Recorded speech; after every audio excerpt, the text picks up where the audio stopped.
बहुत पुरानी बात है।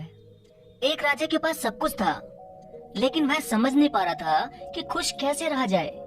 वह हमेशा किसी न किसी बात को लेकर बहुत ही ज्यादा दुखी रहता था और अब उसे यह लगने लगा था कि कहीं वह बीमार तो नहीं, जबकि वह बिल्कुल ठीक था। तभी राजा के आदेश पर राज्य के एक से एक अच्छे चिकित्सकों को बुलाया गया, लेकिन कोई भी राजा के दुखी होने का इलाज नहीं कर पाया। अंत में एक बुद्धिमान वैद्य ने राजा की बीमारी का पता लगा लिया। तभी उसे एक उपाय सूझा। उसने कहा, यदि महाराज एक रात के लिए किसी खुश आदमी की कमीज पहनकर सो जाएं, तो इनकी बीमारी ठीक हो सकती है।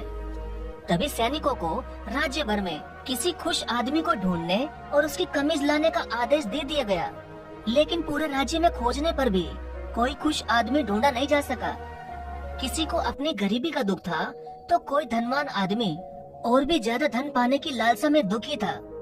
किसी को दुख था कि उसकी पत्नी का निधन हो गया था, तो किसी को शिकायत थी कि उसकी पत्नी जीवित ही क्यों है। किसी को संतान न होने का दुख था, तो कोई अपनी ही संतान से दुखी था। मतलब राज्य के सभी लोग किसी न किसी बात से दुखी थे। राजा को सैनिक ये सारी खबर देते रहे। राज्य के लोगों का दुख सुनकर राजा और भी ज्यादा दुखी हो गया।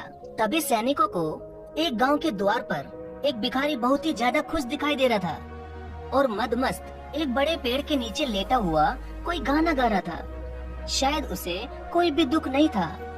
तभी सैनिकों ने उससे बड़ी ही प्रसन्नता के साथ पूछा कि ईश्वर आपका भला करे, आप बड़े ही खुश दिखाई देते हैं। भिखारी बोला, हाँ, मैं बिल्कुल खुश हूँ और मुझे किसी बात का कोई भी दुख नहीं।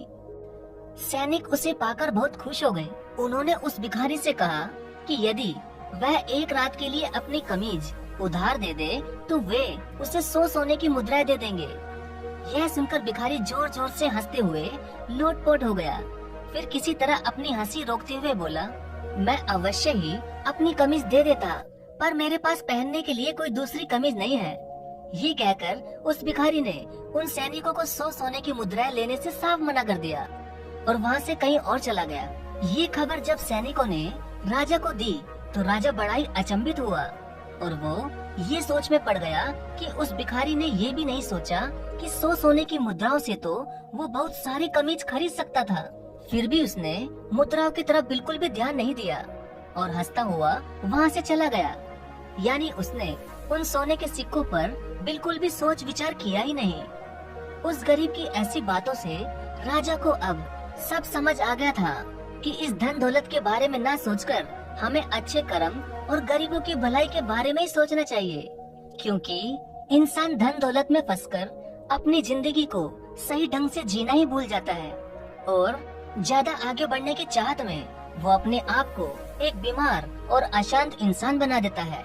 इसलिए दोस्तों, जीवन में चाहे कितना भी आगे बढ़ो, मगर अपने आप को दूसरों की सेवा और अच्छे कर्मों में व्यस्त रखना चाहिए, ताकि आप और आपका दिमाग हमेशा ही स्वस्थ रहे और इससे आपका मन भी हमेशा खुशी रहेगा। आपका धन्यवाद।